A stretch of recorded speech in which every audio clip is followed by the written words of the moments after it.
People often say that every playwright just writes, addresses the same question in every single one of their plays. And my question is probably, does God exist, and what does that mean for us?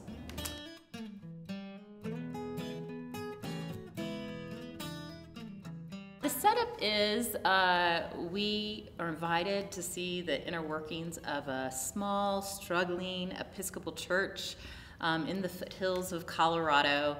And we meet an unorthodox priest named Abigail, who's really struggling to find her footing amongst these very eccentric parishioners. I wanted this fellow from Omaha, married to the sweetest lady, had 4 kids. Oh, they were cute. Especially the youngest. Remember that little girl with the pigtail? With the bows. And the dimple. And the jumper. Sounds swell. What happened? Did he get a better offer elsewhere? No, he got arrested for child pornography. Well, I hope that they laugh, and I also hope that they are equally challenged.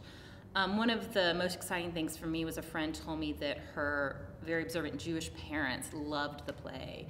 And I found that so encouraging, the idea that the play could reach across faiths, from Christians to Jewish folks to Muslim folks to agnostic folks, even maybe some atheists, that the play really has its fingers in some universal questions. Lloyd?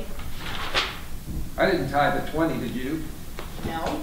I think people who tithe should have more influence on what liturgy we use. I'm afraid the church doesn't work that way. No, my dear. The church has worked that way for thousands of years.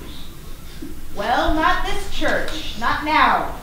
We'll use the old liturgy. We'll use the old hymns, but we're going to introduce some new things, too. Well, I grew up in the church, and I've spent my whole adult life in different Protestant denominations. I live in a small town in western Kansas, Hays, Kansas.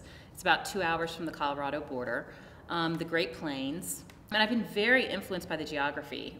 I've been influenced by the beauty of the Great Plains, the desolation of the Great Plains. So after The Most Deserving, I knew that I wanted to do another comedy. Like I said, I was hooked on that audience laughter. And I just knew the church was a rich field for me to explore. A lot of my plays deal with theology, how the world began. It's about the creation-evolution debate. This version is deadly. It was written in 1910. 1928, actually. All these these and thous and ye this and ye that, yee-haw. What are we, pilgrims? Aren't we, in a manner of speaking? I meant on the Mayflower. No, not that kind.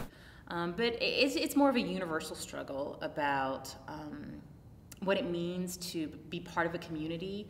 The play specifically is about a church community, but I think it has a lot to say about any group of people that meet and try to work towards larger altruistic goals. In this case, it's a church. It could be a nonprofit.